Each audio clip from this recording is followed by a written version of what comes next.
This episode of Soldier Knows Best is brought to you by Audible.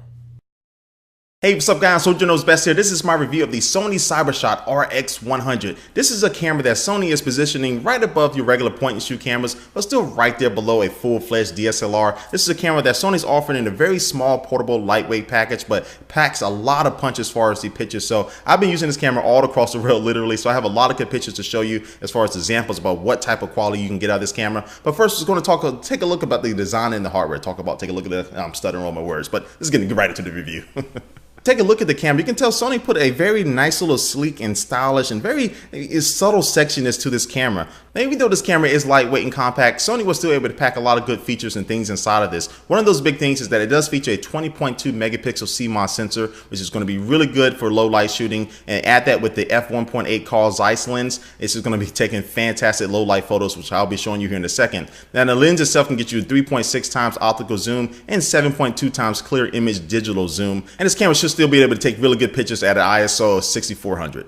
And also at the base of the lens, you do have this control ring that you can use to manually adjust the zoom of the lens if you wanted to, but also you can adjust it in the settings to do different things as well. Now on the back, you'll find a 3-inch extra fine, just like I like my women, the LCD display that's going to have really good colors, and it's going to be very easy to view in direct sunlight. I use this thing outdoors in Australia, and I'll still be able to see all the photos that I just took on this without any problems at all.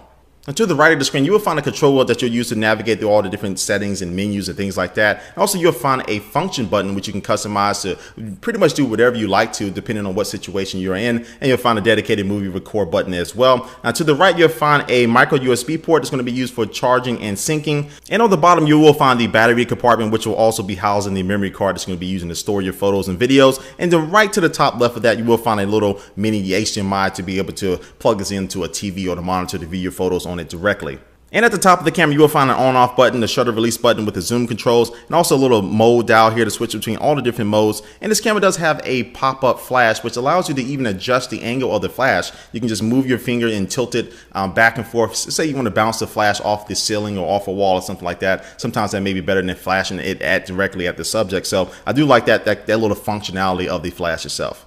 Now, one thing that is missing from the design of this camera is just a little grip on the front to kind of help your shots be a lot more stable. A lot of other digital cameras around this price range do have that. This one is missing that. I guess Sony really want to go with the style aspect of it. Didn't want to have this little hump on the front of it. But that's one thing they could have done to improve it. But other than that, guys, I'm pretty satisfied with the overall design and build quality of this camera. And that's going to talk about what makes this camera tick, and that is the software. Now, once again, Sony's been able to put a very nice intuitive control scheme into this camera, just navigating through all the different settings and your manual things that you can adjust. Or it's just a breeze for all those people who are prosumers out there, really want to be able to get in there and tinker everything from the exposure and all that stuff, to people who just kind of like me, just want to be able to pull this camera out and take a really nice shot. Sony has done a really good job at kind of complementing both parties there. And this camera does have a good amount of modes to choose from, but the mode that I spent the most time in is just a superior auto mode, which is it just automatically takes the absolute best picture. Whether you're zooming in close on the flower, it was automatically switch to macro, or if you're trying to pull all the way back and take a really good landscape shot. And it takes up to 6 photos at once and then combines all of those together to make one good superior image. All right, well, that's enough with the software, enough with the hardware. Let's going to see what this camera can do. So I'm about to show you some pictures and some videos that I've been taking in a lot of different locations, so you can get a really good example of how this camera can perform. So go ahead and be a judge for yourself. Sit back and relax, and here are the pictures and videos.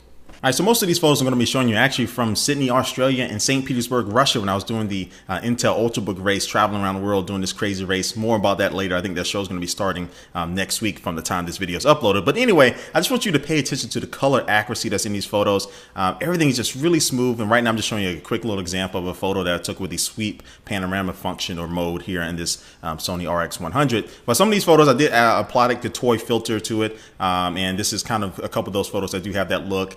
But again, all of these photos are taken directly on the camera, no post editing or touch-ups or anything like that. This right here is showing off one of my favorite features, the HDR painting feature, which it looks really awesome, presents a very really good and interesting picture there. And now I'm just showing you some photos in black and white because I think you can really see the details from some of these shots that this camera is able to produce. And I took some shots at nighttime, and I'm going to be showing you some examples where it's pitch black dark, but I had a couple of subjects here that were lit up, and that f1.8 really came in handy here, and it really was able to produce some really good shots. Now coming to some of my favorite shots, some macro shots of some of these plants and flowers and things like that I came across on my trip. And this one photo I'm getting ready to show you right now is going to be my absolute favorite photo out of the bunch. And this is it right here. You can just see the detail of this. It's just absolutely amazing. I did not touch this up at all. This is directly from the camera itself. As I zoom in here, you can see some of the pollen kind of flaking off there on a few of the petals.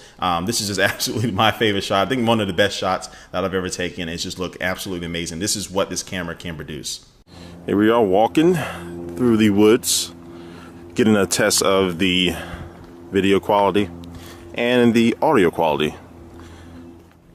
And so again, here's just some video tests here, and that first little snippet, I wanted you to hear the audio. All that audio was coming from the built-in stereo microphones inside of this camera. But other than that, the video quality is okay. It's not bad at all, but it's not the best that I've seen from cameras in this category. It did perform well in low light situations.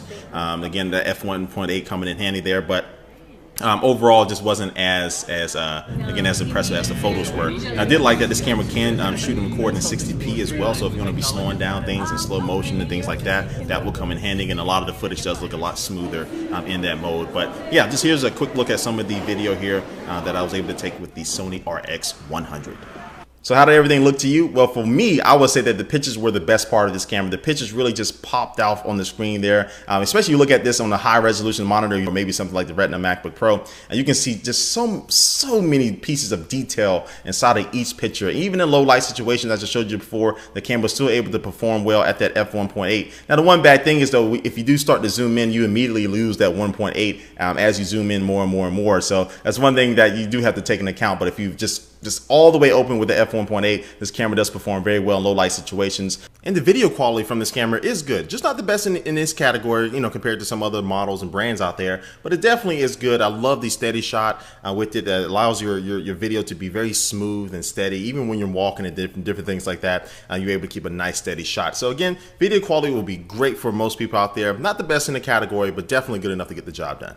Overall, guys, I'm kind of wrapping up my review here of this camera. I would say I was thoroughly pleased with this camera just from the size, and it's very compact, very portable, and it's very unassuming. But once you start taking pictures with this thing, you can really see a lot of detail. I will definitely give this camera a salute. I can recommend it. So this camera does cost $650, so it's definitely not one of these cameras that you're probably gonna get your grandma. But this camera is definitely worth the price if you're looking for something as a backup to a DSLR, because it takes really good pictures that are just like a DSLR. Then also too is something that's very small and portable, like a regular digital camera that you can just put in your pocket and go. So either way, this camera is just a camera that's really good for all different situations. You really can't go wrong with getting this camera. So anyway, guys, I'm going to be putting some of the photos that I've taken with this camera on my Facebook page, my Facebook fan page, facebook.com/skbfans. And also too, if I remember, I'll make a Flickr account, and I'll put all those links down below in the description box of this video. But anyway, guys, this almost brings an end to this review. But before we head out here, I'm going to take one last look at our sponsor for this video. And today's sponsor is Audible, which is the leading provider for downloadable audiobooks and spoken word entertainment. You can download these books on your cell phone, your tablet, your computer, almost anything if you want to listen to it while you're on the go. They have over 100,000 different titles from different genres like science fiction and thrillers and comedies. And you can download a book, like one of my favorite books that I downloaded was the biography of Steve Jobs. You can actually get that from the store right now. You can get that for absolutely free if you go to audiblepodcast.com/soldier, because you can try out one free book right now. Yes, go to audiblepodcast.com/soldier and go ahead and get the downloading. Let me know what you're going to be reading down below.